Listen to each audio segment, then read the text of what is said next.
Okay, so this is going over network security fundamentals of it as far as it pertains to network security devices, firewalls, accessing network control, and then how to enhance through network design security on your network.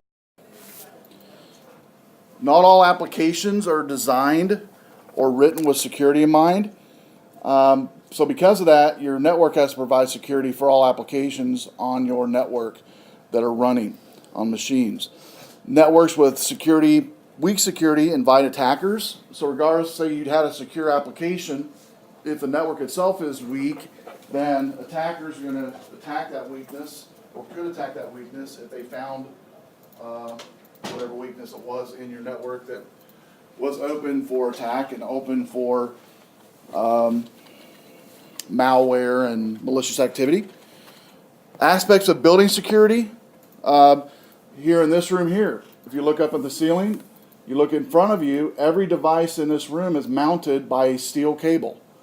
You'll see that in a lot of public facilities because the public's coming in and out. They could easily grab a keyboard, mouse, monitor, PC. Could really care less about mouse, but definitely PC boxes we do. Way back when I first started here, they did not have the projectors cabled in, and in one semester, like 6 of them were stolen around campus on a Friday. And so they started having to mount those with cables. So network devices, network technologies, designing of the network itself can help with security. So there are some security features that are found in network hardware, like basic level of security. You buy something out of the box, a Cisco router, a Cisco switch, your home Wi-Fi router. Out of the box, it has some basic level of security. Can anybody tell me from your home router, what's the basic level of security that you noticed maybe when you set that up, whenever that was? What was a basic level of security that your router that you personally bought had already set up out of the box? I had to put in a password for somebody to connect to it. It forced you to do that then, right? Anybody else have anything different? His said he forced to change a password immediately in the admin. And that's a good point because when they first came out, when these Wi-Fi routers came out for consumers, the default username and password was the same for all the devices. And so, 90% of home users wouldn't change the password. And so it was real easy for hackers to go in and to gain access to those Wi-Fi access points by doing a drive-by, getting free internet and doing malicious activity.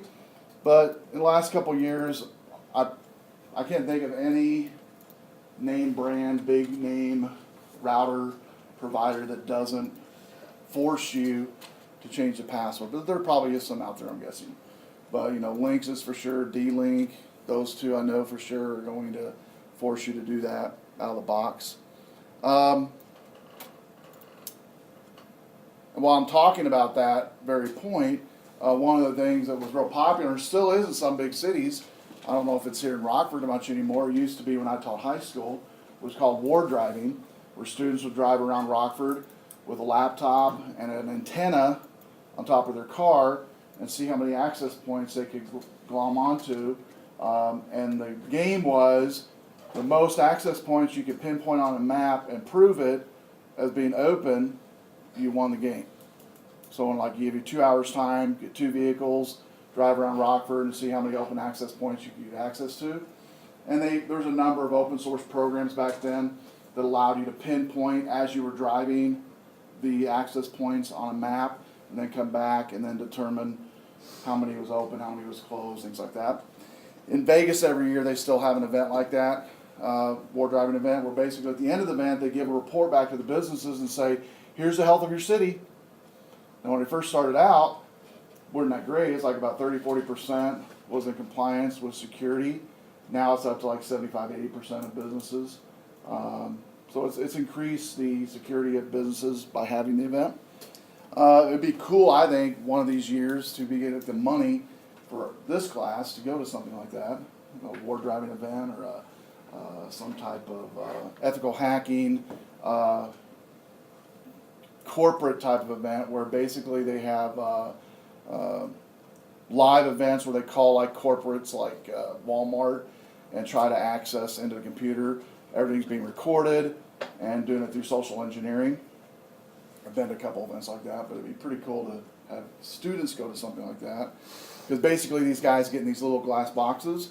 They have like 15 minutes, they have a script, and they have 4 or 5 businesses they're supposed to call.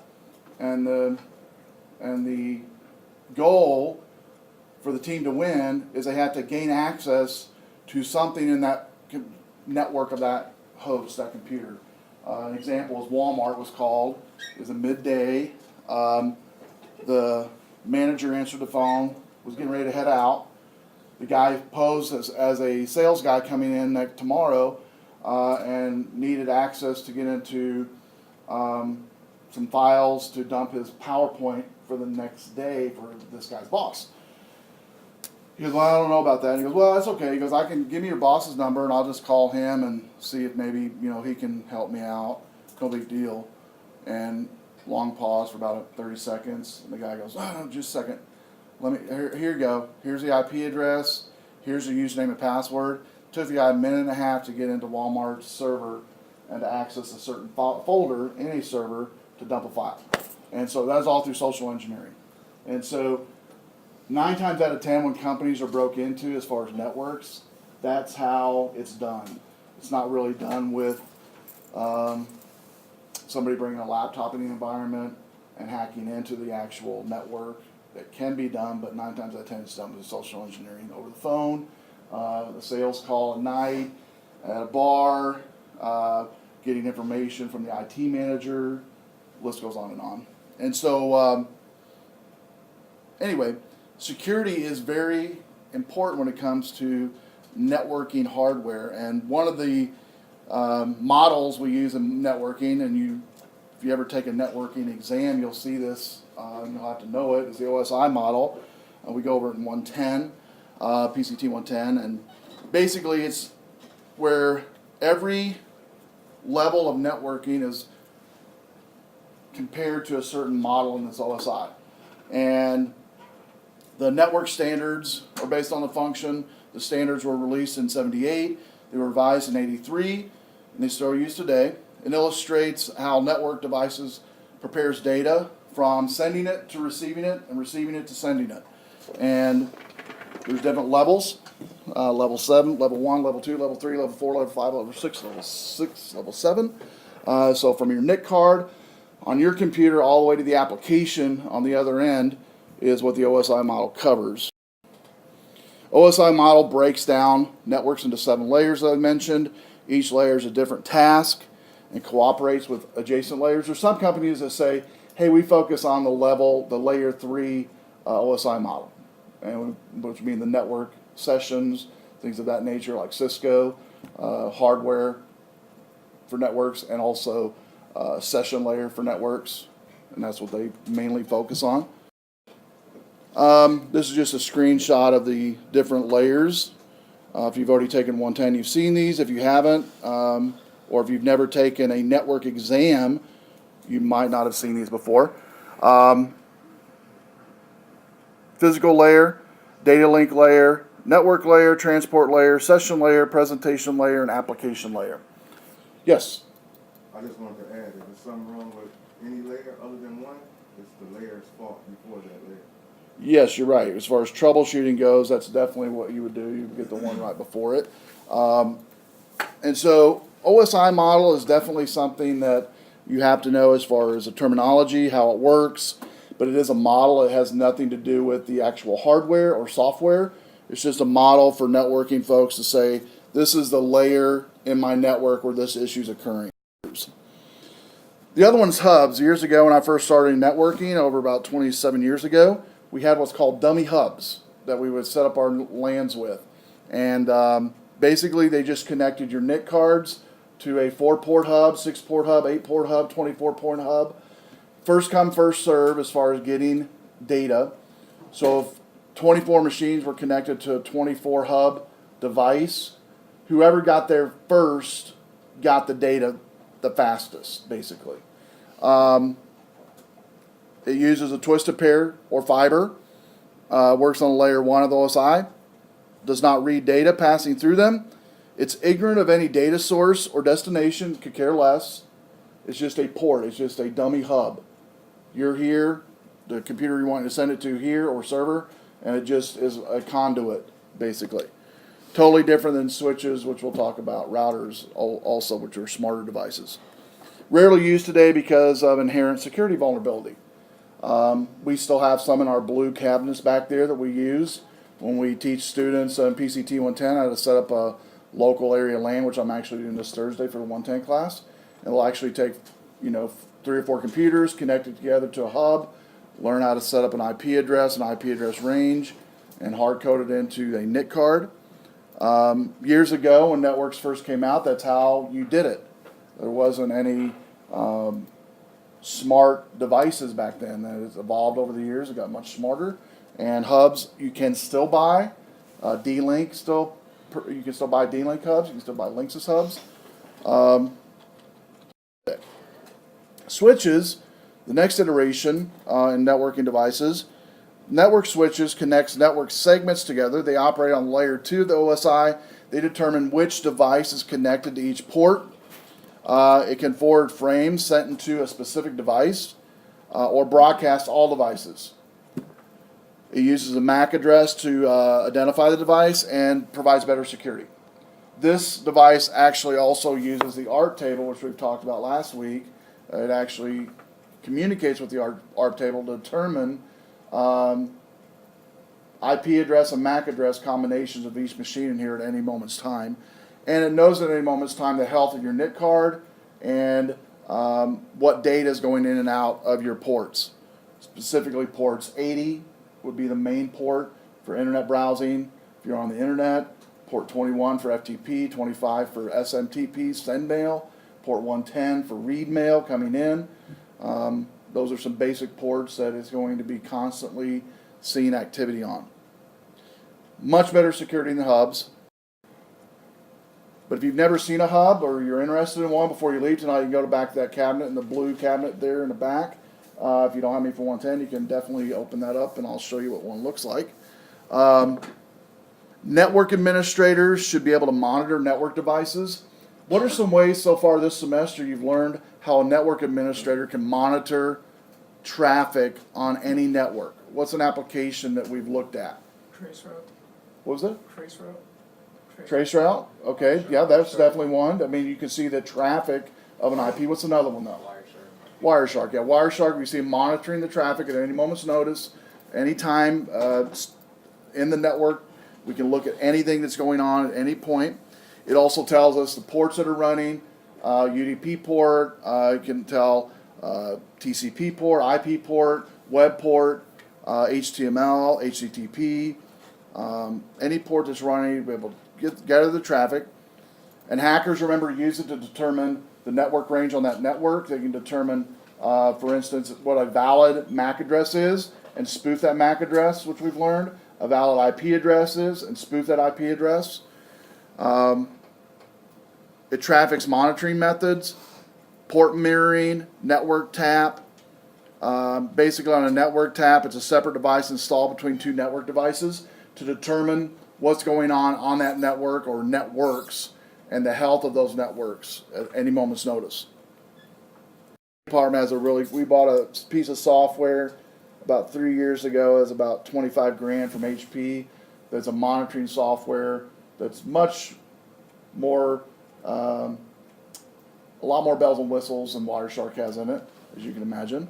But you can basically configure every server it's connected to with a right click and configure IP address range, configure health monitoring, blocking ports, target IPs, put in there like rules like if this IP begins to download past this bandwidth, alert so-and-so about it in the building immediately. Stuff like that can happen with that type of software. But basically what any type of monitoring software is doing in Wireshark is it's basically looking at the entire network. In this screenshot, it's looking at a monitoring computer on the network called a honeypot PC that'll sit out on a network just idly to determine reports, run reports. Doesn't have to be a beef computer. It could be an old computer laying around that you can use. You'll notice that mirroring computer is plugged right into the switch, which is then a mirrored port now, and now it's determining the health or the activity of all computers on that network. So basically that mirroring computer or that monitoring computer comes like a centralized location for reporting. Yeah. Sometimes when you go to download something, it says mirror site. What's that? It says like when you go to download, it says mirror site. Mirrored site would be like a fake site, a redirect site. It's not the actual. If you were to ping that site or you were to try to do any type of malicious activity on that site, it wouldn't go anywhere. Google uses them, Yahoo uses them, Amazon uses them. A lot of times they'll actually have in the name of the web server, it'll actually have like an AKD or an AKN abbreviation. That's usually a mirrored server, just to save the real server from being attacked.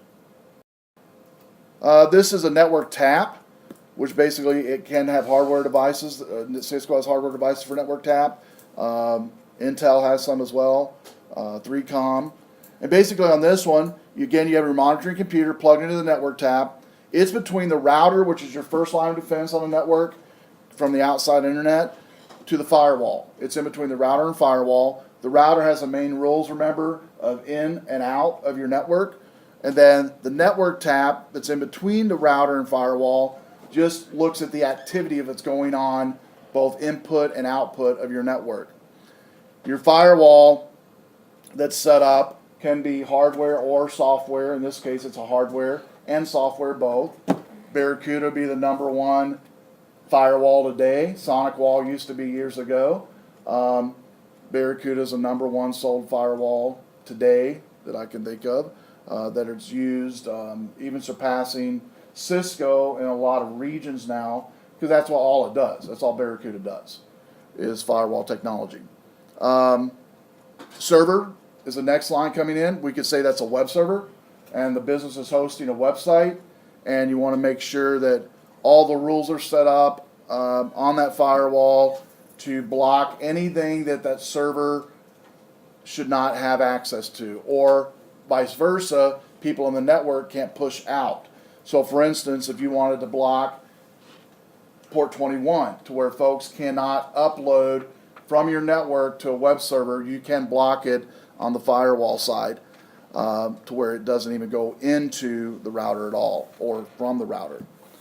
And then you got your computer sitting out there. So we'll say Sally Sue comes into the network, connects on the end here with her computer. Once she connects to the network, everything to the right of that computer is now inside of the firewall of that network and the security of that network. All right. So like I said earlier, a few slides back, a lot of software today does not have built-in security, and so it's up to the job of the network rules to secure all activity. Here's some attacks. We've talked about some of these already this semester. ARP poisoning we've talked about. MAC address spoofing we've talked about. It calls impersonation on this one. MAC flooding we've not talked about. MAC flooding basically is where an attacker can overflow the switch's address table with the fake MAC addresses, forcing it to act like a hub and sending packets to all devices. And so basically it's just going to flood that switch with fake MAC address. And I believe the lab we did was week before last, wasn't it? Where it basically overwrote everybody's MAC address with one MAC address, and then it spoofed the IP address, I believe, with a fake IP address, if I'm not mistaken. That was the demo one we used, right? It wasn't a paid one. Is that correct?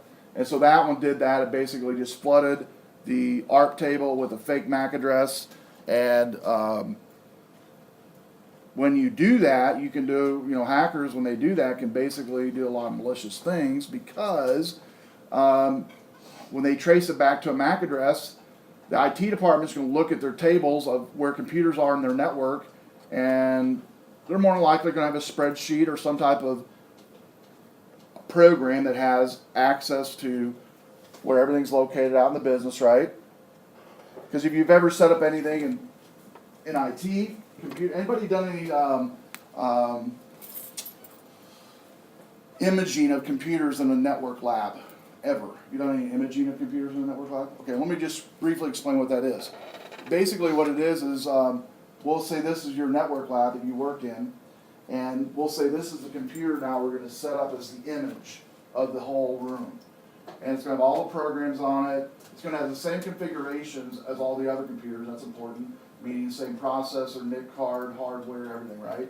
Monitor, keyboard, mouse, everything's the same. Mouse and keyboard really doesn't matter, but definitely what's inside the guts of the PC matters, and the programs that are running matter, the processor. And so Ghost was a program used years ago, Norton Ghost, that we would use to image the hard drive of Jack's computer.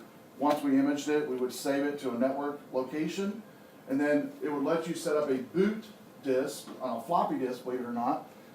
Everybody remember a floppy disk?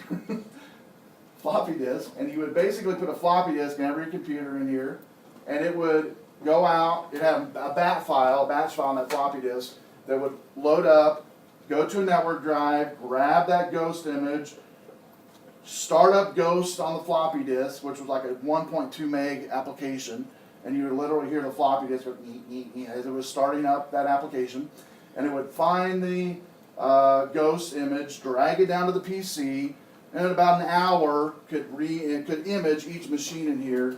And so what I would do basically is image Jack's machine, save that image on the network, create that boot disk, and then duplicate it like 20 times. How many times I have in this lab is a lot quicker. And I just stick them all in the computers, and then go into a lab where students are supposed to be studying for English, which half of them weren't anyway. And I'd say, hey, you guys want to help me out? And so we give them some disk and teach them how to boot up a computer with a floppy disk and bring images down to, so we could literally have all these computers in an image within a couple hours. Now, granted, when you do that, what's going to happen to the networking? Yeah, very dirt slow at that point. So you want to do it, I would generally do it towards the end of the day when sports is starting to happen, kids are starting to leave, network's not really as busy, teachers are logged off for the most part, like around 3-ish or something like that, or on the weekends, because it would take up a lot of network bandwidth to do that. Iteration from that, from Norton Ghost, is still around, but the most popular today is actually Windows. Windows has one of the best that I've used anyway in the past years to back up and restore. If you haven't already done that with your Windows machine at home, whether you have 7, how many has 7 in here? How many has 8? Okay, if you have 7 or 8, and you've not backed up your hard drive to an external drive using the built-in system backup software, do it. It'll save you a lot of headaches. You Yeah. should actually do that when you first get your machine, and then if you get a virus or something, you just restart Exactly. to its original state. That, definitely, I definitely recommend that. Good point. When you get everything set up, create that backup, because viruses can happen, malware can happen. You can mess up the computer yourself, like I've done, and on accident, and have to re-image that thing with that image that you've created. And so save you a lot of headache. And a backup literally takes minutes compared to, how long does it take to reinstall your operating system and all of your programs, and forget about maybe some crucial data that's on that system as well, that's in that backup. Because some of these softwares you buy have keys built into a log file or something. So you type the key in, it saves it into a log file, and then maybe if you're like me, every once in a while you throw away the key, the paper key or the one on the CD, and you shouldn't do that ever, by the way. But if you do that and you've not backed up that image, guess what? You got to contact the company, prove that you bought it, and it's I've had to do that before. It's a headache. But much easier is to back it up and to restore it using Windows. So if you've never done that exercise and you have a free weekend sometime, maybe this weekend, you don't have a lot of homework, you can basically back up your PC using Windows Backup Utility. And it's a real easy thing to do. If you just go into Windows Help System, just type in backup, it'll tell you exactly how to do it. So I definitely recommend that if you've not backed up your system at all. It'd be a good exercise for you. So let's go on with routers, talking about defensing routers and load balancers. Routers are basically forwarding packets across the network all the time, determining the best route, maybe not the fastest route, but the best route to get the data there.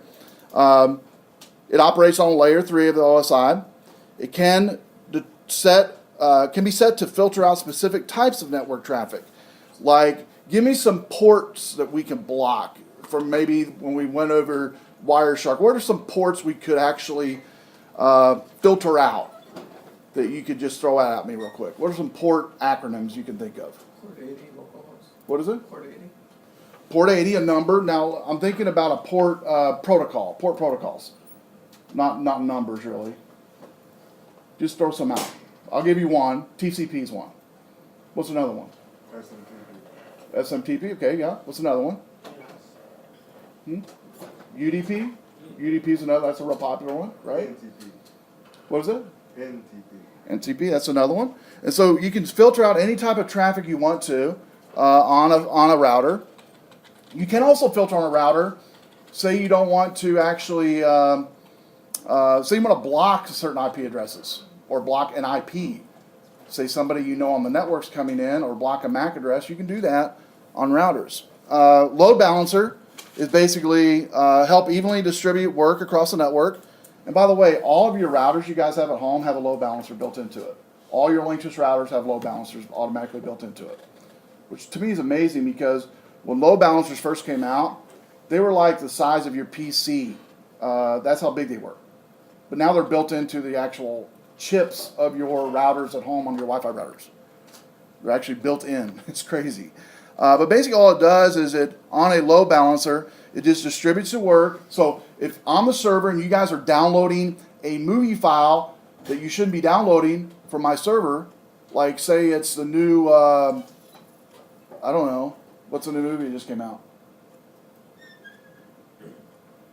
Wolf of Wall Street. Let's talk about that one. In fact, I just heard a story the other day. Wolf of Wall Street is the #1 pirated movie of all time. Wolf of Wall Street is the #1 pirated movie of all time. They've arrested, I don't know how many people in China, Japan, U.S. So be real leery. I know none of you do that in here, of downloading pirated Wolf of Wall Street, because they're targeting that peer-to-peer download. What I mean by they, the government, not the government, what is it, the Motion Picture Association, MPAA. Never share from your share folder. Yeah, well, best bet for me as to you is just don't do it at all. All right? The best thing to do is just don't do it at all. You can really junk up your computer. And besides being illegal, I just tell students, if I can't win that argument, I'll say, well, it can mess your computer up and destroy it, and you'll lose all the work you've been doing on the last year. Okay, I don't want to do that then. All right, so whichever argument works. So load balances on, it can be hardware. It is hardware, but it can be either very small, like in your router at home, or it can be an actual device. Security advantages of a load balancer is it can stop attacks directed at a server, can detect and prevent denial of service attacks. Some can even deny attackers information about a network, like hiding HTTP errors. An HTTP error would be like file not found, a 404, 501. You've seen all these when you've been to a website and the server's down or something. It can also remove server identification headers from the HTTP. And identification headers are important to hackers because in those headers give like IP addresses. And sometimes multiple IP addresses will be in those headers. Could be the sender, receiver, activities. Specifically designed security hardware devices are designed to give greater protection than standard network devices. Like, for instance, a firewall. The one I've been playing with this semester, and I have some videos up there I know some of you have watched, and is pfSense is an example of a firewall that you can basically load on a old PC, or you can do it on a virtual device. And it's hardware-based network firewall. Inspects packets. It can either accept or deny a packet, usually located outside the network security perimeter. And a firewall is real important. Now, again, all of your routers you guys have at home out of the box have a built-in firewall turned on. It's already turned on. It's turned on against ARP poisoning, like we did last week. It's turned on to guard against that. It hides your IP address from outsiders coming in by default. And so I recommend to students, definitely don't be touching your network firewall on your router unless you know what you're doing, because you can block yourself out of that thing and have to reset it again. And so every router is different. There are documentation. I would say the best documentation internally in a router is Linksys for sure. If you click on the question mark in any of your Linksys routers, it'll explain pretty much every single detail of that router and what it does and what you can do to set a rule or change a rule. Most of the rules you guys are going to be playing with, I'm guessing, are going to be rules to allow Xbox to come through, or your PS3 to come through, or your Wii to come through, or whatever. Or maybe some of you might be interested in setting up your own DMZ web server. That's real easy to do. If you ever want to do that, I do have steps that I can give you for my PHP class, because a number of them use it on that in that class. Where basically you can host your own web server at no cost at home and use a free DNS service to dynamically update your IP address from your domain name that you bought on GoDaddy or wherever. Have you seen the new Blu-ray players that have a network card on the back, and so like some people want to watch Netflix? Yeah, my son does that. Yeah, that's all you have to see. In fact, you guys know better than I do on this one, but I believe one of the new game systems has a burner, Blu-ray burner. Is it the PS3 or the Xbox? I can't remember which one it is. One of them has actual burner in the actual player. Can't remember which one that is. Or maybe I'm thinking of a whole other system. But I know that Blu-rays can hold boatloads of data. I believe it's something like 40 gigs, is that right? 20 and 20 on each side, if I'm not mistaken. Because if you get a dual side Blu-ray, you can store a lot of data on that. And so firewalls are real important. There's both software. Software would be like Zone Alarm. Hardware, pfSense, Barracuda. Cisco's got some firewall, 3Com, IBM, HP, just to name a few. This screen talks about firewall location in your building or in your region or wherever it's located at. So you'll notice the cloud is the internet, and then below the cloud you have your internet router, your first line of defense coming in, determining your ranges of IP address, where things are going to go when they come in. What I mean by that is, say you host your own web server internally, your router will know where that's located at, okay?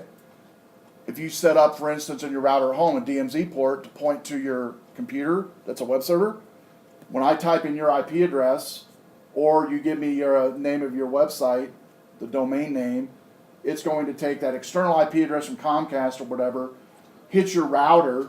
Your router is going to say, this is for DMZ, and it's going to go to that 192 number that you have pointed it to internally. That happens internally in the router. From the router goes, from the internal router goes into the firewall. Now at home, for your purpose, internal router and firewall is both one and the same for your Wi-Fi routers at home. But a firewall is basically just, again, can be hardware and software. I would definitely recommend one or the other. If nothing else, at least software firewall built in on top of what you already have on your router. Because when you guys go to other locations, you might have your firewall at home really locked down, and you walk over to your friend's house or go into some hotspot and it's totally open. And so your security is totally dependent upon then, if you have a mobile device, the actual firewall built into that mobile device, built into that laptop, phone, whatever. Does that make sense? And so if you have a weak security on your laptop, meaning no firewalls running, whether it be Windows Firewall or whether it be Zone Alarm or whatever, if you plug into a system, there's a weak network security system set up, you're prone for all the stuff coming into that system. All the junk that might be in that system can hit your system.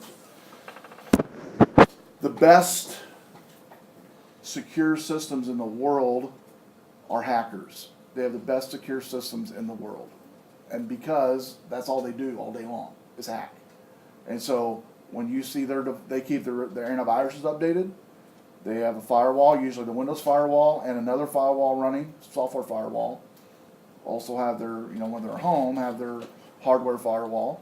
But when they go out and about, you can also purchase or carry with you a firewall that will basically be like can be like a portable firewall to connect, kind of like a mini Wi-Fi router you can carry with you that you can configure to connect to other routers, other access points. They're not real expensive. You can do that to just add more security to what you're doing every day if you're on the road and stuff. But basically, from the router goes the firewall, and then the switch. The switch really is just no security when it comes to, I'm not saying it's no security, but no security when it comes to rules for, let's say, blocking certain packets coming in or ports. You're going to definitely doing that on the firewall side and routing IP addresses to web servers. So from the switch goes to your computers. So the firewall location really is located between the switch and the router in a business. At home, your internet router and your firewall and your switch is all one device. All right, for you guys that are at home and never worked on a network before, it's all one device. It's all compiled into one device. Then you connect wirelessly, most of you. If you have a game box, you probably plug in, hopefully hardwire into a port for speed. But at businesses, you're going to for sure have your router is going to be a separate device from your firewall for the most part. We'll say you have, say, a Linksys router, right? When the internet comes in, router, Linksys router, and then maybe you got next, we'll say Barracuda firewall.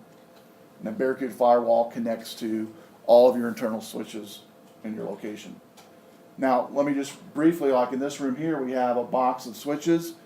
Behind there, we actually have some fiber, and then we also have Ethernet running under the floor. We have about a 3-foot floor circumference in this room, and the whole building actually.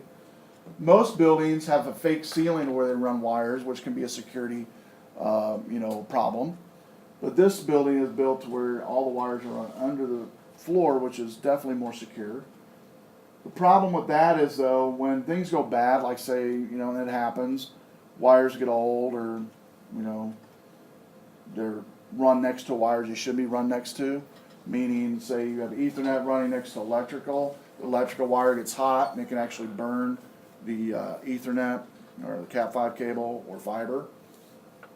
But generally how it works in most networks is, in the network server room like we have over here, all the servers are daisy chained with fiber to fiber, between each box, between each baker's rack, kind of like at the back of the wall there. These are called baker's racks. In the back of each one of the baker's racks, fiber to fiber between each one of the file servers, each one of the servers. And then from those boxes, those baker's racks, each one of these rooms in the building has one of these switches. And generally you're going to have a fiber run from a baker's rack in the server room to a PIX router in a box. The PIX router will then be connected to multiple switches, usually 2 to 3 switches in each room. Fiber can run longer distances without degradation of data. More expensive. In between buildings, we also run fiber. I think I told you already, but we have our tunnels in between all the buildings that you guys can't get access to. No, I don't have access to. But basically, it's wide enough to drive a golf cart through, and they have fiber that runs on the top, and it connects building to building. When it goes into a building, like say for instance, I know because I helped on the student center, when it connected to that building, it actually has on the lower floor, there's actually a closet that says IT or something next to the elevator on the bottom level. In that closet is where all of the entry point routers are connected in that room from the fiber connection. There's a fiber drop coming into a router, and the router goes into multiple switches in that room.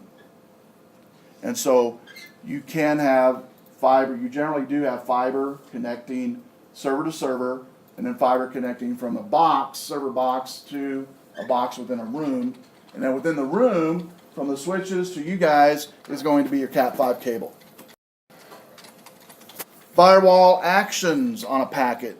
And if you watch the pfSense video, or you've done any firewall at all, ever, even firewall zone alarm, you have three options. You can allow something to come through, block it, or prompt somebody to take an action. All right? It's rule-based set of instructions. It can be saved as a text file mainly. And then settings-based would be allowing the administrator to create certain parameters for that firewall to work. Most of the routers or the firewalls that I've configured over the years are going to be rule-based, where basically you command in your rules line by line, and at the end of the command you save it, and then you save that file externally and back it up for PIX routers. So a rule for a web page transmission, here's an example. Source address, any. Destination address, some internal IP address, and port 80. That's the example I gave you already of a web server. Comcast gives a business usually 2 to 3 external IP addresses, right? Say you buy a GoDaddy domain, and you have to give GoDaddy an IP address, one of those 3 externals that Comcast gave you, that you pay for. When folks type in that domain name, abc.com, it's going to now go to that IP address from Comcast, hit your router. Your router is basically going to say, okay, it's coming from your source address, wherever that is, doesn't really matter. The destination, though, does matter, because that's the IP address of the internal computer internally on your network. Okay? And so we'll say it's a 10.0.1.5 IP address is where my web server is located at. So it's going to have a rule that says source any, the 10 dot number I just told you is the destination, and it activates on port 80 only. Works on port 80 only. Okay? And so once the rule's set up, the rule's set up. That's the beauty of it. Doesn't change, not easily hacked into. The only way this would be easily hacked into on a router, a PIX router, or router, any type of router, is if the password's not changed. Now, unlike your guys' home routers, even the newer routers you buy, the expensive ones, the expensive Cisco routers, expensive PIX routers, it's all manual. They don't force you to do anything out of the box. They figure you know what you're doing, so they're not going to force you to change a password. You can leave it the default password from factory.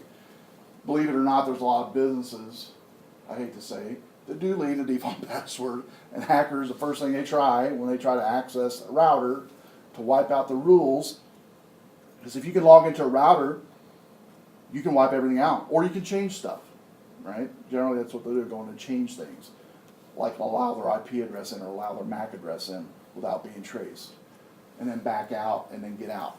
Because router rules are one of the things that network folks do not check a lot, okay? Because it's one of those deals where you command prompt in through a terminal, you set your rules up, save them, unplug it from the terminal, done, right?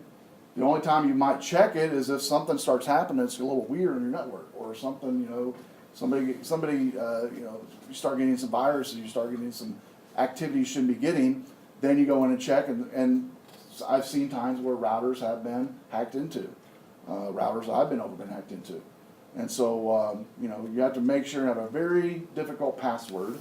That's generally the case. If you're not using a very difficult password, they can be easily hacked into. In this case, it was a weak password that was hacked into on a router. I'll just tell you, the PIX router was a weak password. And so just make sure it's a strong password, and you're good to go. Methods of firewall packet filtering, I'll end on this one, is 2 types of states in firewall filtering. You've got a stateless and a stateful. A stateless is basically where it inspects incoming packets and permits or denies them based on a condition set by the administrator. Okay? A stateful packet filtering keeps record of the state connection and makes decision based on that connection and conditions. So you have stateless, what it inspects things and permits or denies them as they're coming through. Stateful just keeps a record of what's going on, but it also makes decisions based on connections and conditions, okay? And so it's a little different on both stateless and stateful. Most firewalls are set up with the stateless packet filtering if they use rules, because rules are easily bounced against. If, for instance, I blocked port 21 from coming into my network or going out, it's a rule. It's set up. Nobody can use it. It's going to be blocked. If, for instance, on a stateless, I also maybe set an IP address on my network that is denied from being accessed or coming into my network. I will not give it internet access. I'll give it network access, but I won't give it internet access. And you can do that. You can set up a rule to do that. Okay? An example would be, just to give you an example, an employee has been slapped on the hand for doing things on the web he shouldn't be doing during lunchtime. We'll just say it's searching YouTube. All right? Some companies do that. You can't go on YouTube. But they're not going to block it, but they're going to let you through it. But if you're caught, you get reprimanded. So anyway, this employee, A, has internet privileges taken away from him, and he doesn't need it for his job, so you give him network access and you set up a rule that denies internet IP traffic from happening. So when he logs in, he can access files on the network, email, things like that. But when he tries to go to YouTube again, can't go. And that's a rule that would be set up in a stateless packet filtering.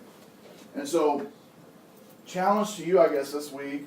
I know Thursday we're going to be doing the Internet Explorer lab on setting up security. And let me just ask you on your chat. This is a challenge for now on Thursday. Be thinking about this. Some of you already have an opinion, I know. But why do you think businesses still use Internet Explorer as a #1 browser over all other browsers? And now how that will probably not change in the near future. Be thinking about that between now and Thursday. And maybe you have to go home and look at it. Maybe you have to do some Google searching. But just think about it amongst yourself. Talk about it amongst yourself. You know, we all like Firefox. We like Chrome. They're great browsers, right? Why aren't they using businesses? There's reasons for it. And some of you have some thoughts probably already. We're going to talk about that actually at the end of the lab Thursday. All right? So we're done. See you guys Thursday. Oh, if you want to stay around, see if we can get this robot going. Oh, and the hubs are back there in the blue box. You want to play with it? You've never seen a hub before? Don't feel bad? Now, let's see if I can get Sphero connected here. I think the last time I connected with my 5-year-old grandson was playing with it. Supposed to be able to tap it and turn it on, and then put it to sleep. That's where you get that Tap it. It's basically, I mean, like, It has an iPhone app. I got on hired it. at Brookstone before, and I was like right when I was moving, but it's like the store where you get everything you never knew you wanted. No, it's just been so long since I've connected. I think it There's just just some silly stuff too. It is. it's searching for it. It looks like. Yeah, no, I mean, it was my favorite interview I've ever Yeah, had. it's like it's connecting here. Yeah, it's like when you came in for the interview, they had Sphero you sit down in a massage chair is and like doing you go some ahead and use the searching. massage chair. Yeah, it's a full body massage chair. It's a $4,000. Let me go to And they're like, you want Bluetooth to see how I massage can chair? connect it that way. You want to hold that for me? That's the And then I'll just go to trying to find like mini projectors that you can hook up to. Put it back in this seat about this real quick. Find it. You can find them And then when online. it gets through blinking here in a second. Where I first saw them After. was at Brookstone. You could just Okay, now go pick it up. Boom, you could do your Tap it. I'm gonna tap. display. I unpaired earlier on purpose because I thought maybe it needed to be repaired again. So I'm connecting to it.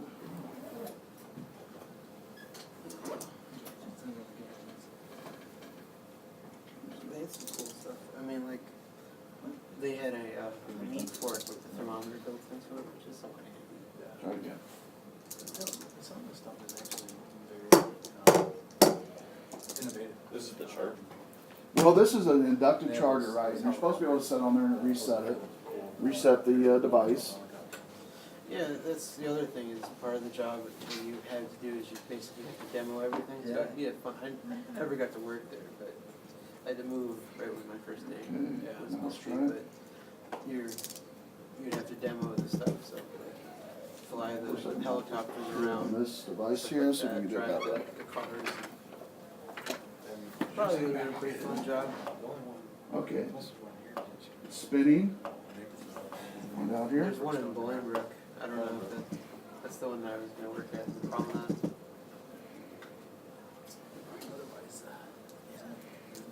Okay, it says it's connected. Let's go to the app.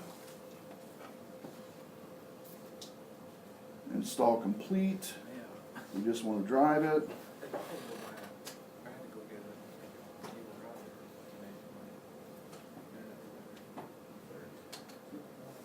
Why?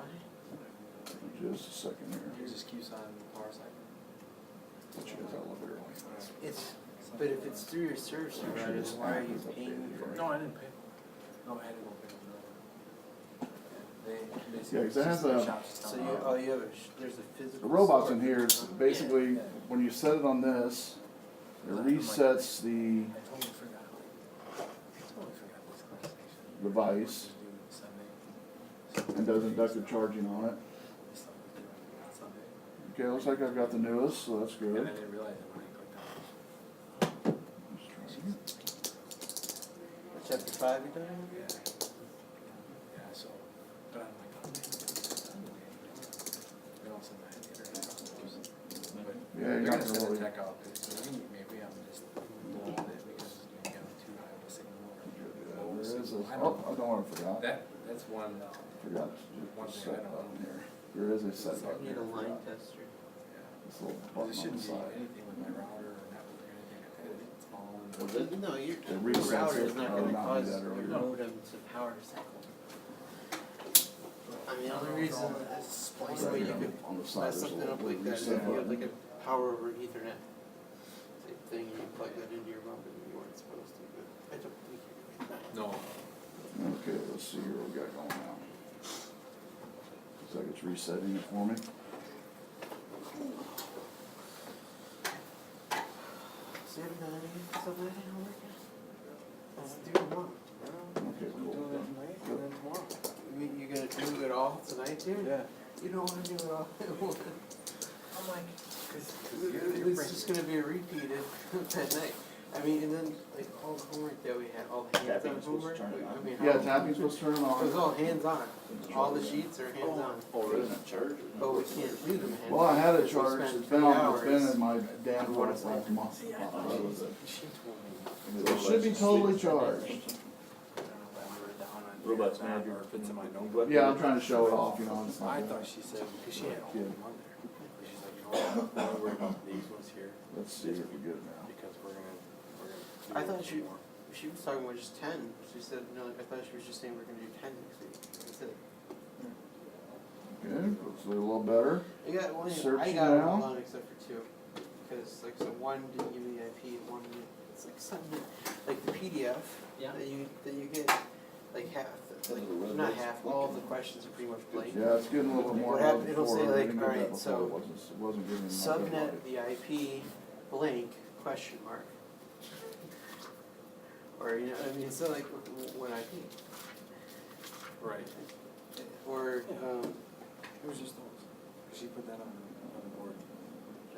Settings again. Well, I already So got what's those this? done. Okay, it says But- it's connected to Bluetooth. Yeah, so do I. The only ones I need to do are these 2 right here. No, I think I only have to do Actually, I think it's one just, of these There it and is. then I think it's actually these 2, I think. those 2 packet tracers. Yeah, because I think this one's the subnetting for Okay, the IP, and that connected. was IPv6. Moment of truth here. Yeah, because we did 3 of them pretty much in class. We did parts. We did one completely in class. Yeah. And we just had to fill in the chart. Yeah. The other ones. Okay, place serial on the Now, when ground. you do them, pay attention because for the packet tracers, because one of them wants you to do VLSM, but it doesn't tell you it's VLSM. Oh, right. Well, maybe next time, guys. It's just, I'll get it working for you. it does, so I mean, so like if you just do normal subnetting and you try using those numbers, it'll keep telling you numbers are wrong. Okay, I'll pay attention to that.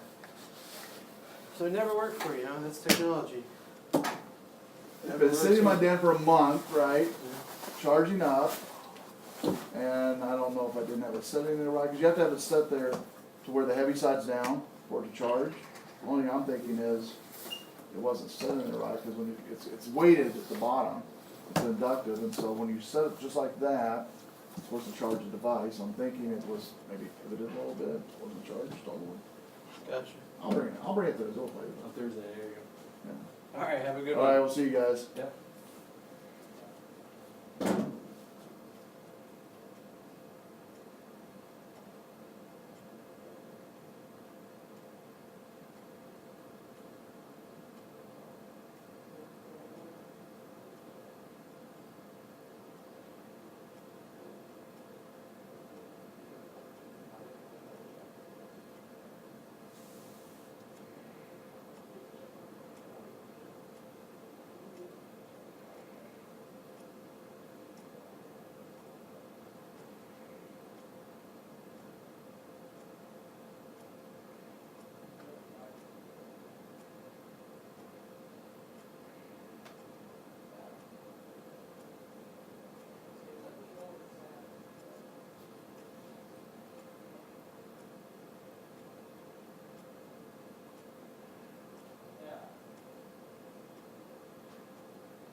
kind of magnet. A stronger one's better than a fridge magnet, but fridge magnets work sometimes.